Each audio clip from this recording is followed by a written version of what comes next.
Our next speaker is Markie Martin. Markie is the main weekday morning anchor for KOCO5 in Oklahoma City. I'm a KOCO alum, Markie. She is a graduate of Ada High School and the University of Richmond with degrees in journalism and Latin American and Iberian studies. How about that for a combination? Markie has been on the air when Oklahomans have needed answers most. During severe weather, the 2018 teacher walkout, and the foiled Oklahoma City bombing plot last summer. She has closely followed the cold case of Kirsten Hatfield, the young girl who was kidnapped from her Midwest City home in 1997 and was never seen again. Markie has also worked in politics, traveling on Mitt Romney's press team for his presidential bid in 2012. Please join me in welcoming Markie Martin.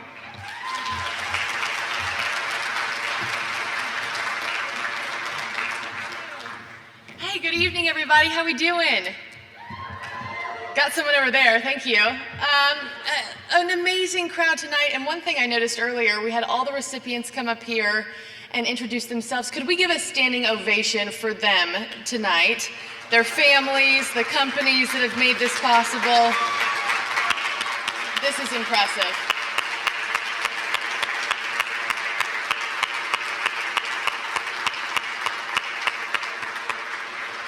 A big congratulations to each of you. I do have to admit, when I was approached a few months back to speak tonight, I actually took a couple days to really think about it. Because to stand here at this lectern in front of a room full of Oklahoma's finest, who not to mention are my age and my peers, was no small request. And I just want you to know that after hearing your stories and where you're from, I am blown away by your success. And I am so proud to also call myself an Oklahoman tonight. Now, in the business of telling other people's stories, I'm often not good at sharing my own, but was told that that would be of some interest this evening. So here goes a very condensed, boiled down version for you. So I grew up in Ada, Oklahoma, and I saw a couple Ada people. Yeah, crossing this stage here. Hey, Casey Clark. Hey, nice to see you. Grew up in Ada, southeast of here, where football reigns king. I know you all have either heard of it or you know exactly where it is. But in a million years, I could never have told you that this is what I would end up doing and that this is where I would be. I went off to college at the University of Richmond. I started off pre-med. My dad is a doctor. He's in plastics, so I grew up with that being my normal. Those were the dinner conversations you had. Well, I got off to college and took that first collegiate chemistry course and said, well, that's not gonna work. No, ma'am. Eventually wound my way over to the journalism building, and that's really what lit my fire. And you all know the feeling that I'm talking about. It's why you're here tonight. The jobs that you're doing, the subjects that you are studying, they make sense. They excite you. It's almost like you innately understand how to tackle those subjects, and for me that was journalism. Not to mention the fact I've just grown up adoring the news. I remember being little and choosing to tune in to the next segment of the Today Show instead of, I don't know, Boy Meets World. What were we watching in the 90s? I don't even remember. But I had to see what Katie Couric was gonna say next.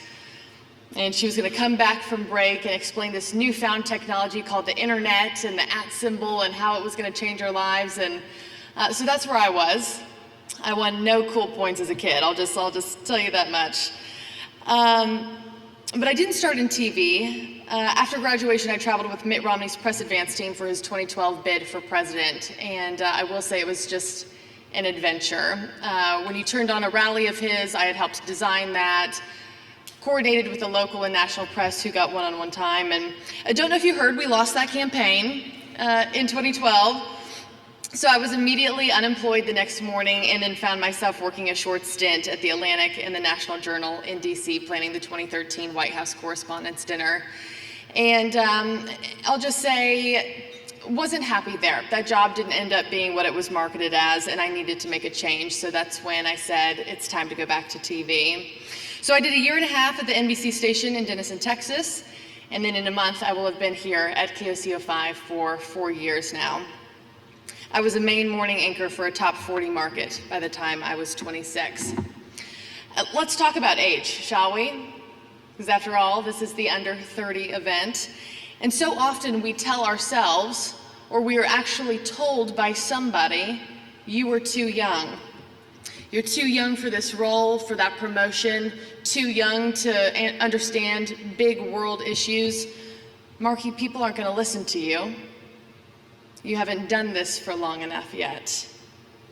And it's all nonsense. I put a mic on and I started talking. And you have started talking. And we don't need more years around the sun to make this one count for something. And continuing to unpack this conversation, I reached out on social media a few weeks back and I just asked my followers, I said, if you were to be in this room tonight and this audience, what would you want to hear? And do you know what the most overwhelming response back that I got was? Imposter syndrome. Show of hands of anybody who's felt that out in the crowd before. I see some out here. I'm raising it myself. And it's that psychological pattern that we find ourselves in where we doubt our own accomplishments. For some reason, we have this internal fear of being found out and exposed as a fraud. Again, this is much a speech to myself as it is to you, and I'm telling you tonight that you have to get rid of it. I was reading Sheryl Sandberg's book a few years back called Lean In. I'm betting a lot of you have read it in this room, but I think the most poignant and profound lesson I took from the entire thing came from the first 30 pages. The importance of building ourselves up and realizing that we are not imposters, we are not frauds. We have worked so hard for this moment.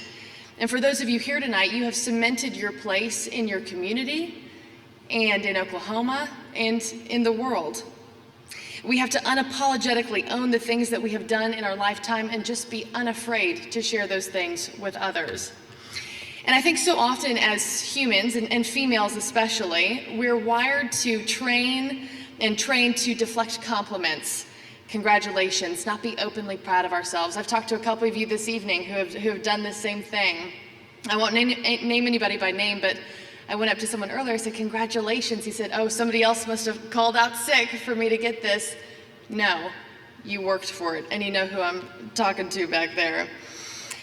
We have to be openly proud of ourselves. Oh, you got promoted to weekday mornings. Well, it was just lucky timing. That's it.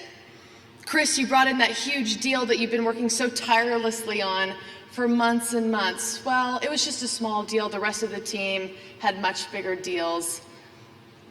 It really is okay. Lauren from Bishop McGuinness, I heard you won that NextGen Under 30 award on Friday night. Well, I'm really one of the only ones under 30. It's not a big deal. It is a big deal. And we have to realize that.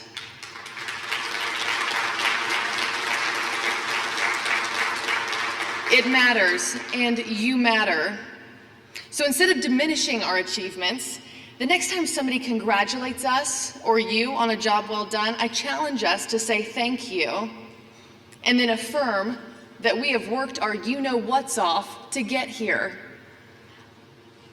Speaking personally, I didn't work weekends, morning shifts, holidays, missed birthdays, weddings, overtime to credit it all to luck and timing, and I know you didn't either.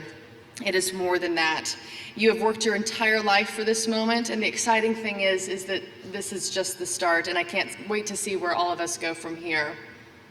And by the way, Lauren from Bishop McGuinness, wherever you are in the crowd tonight, you might have shouted this award from the rooftops. I don't know, but I saw your name first on the list of winners. Congratulations.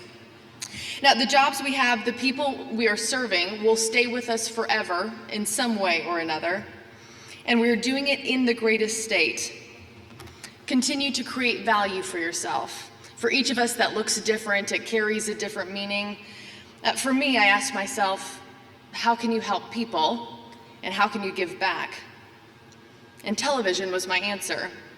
To wake up every morning with an entire state, with a smile on my face, and deliver headlines, answer questions, share in laughter and tears over what matters most to Oklahomans.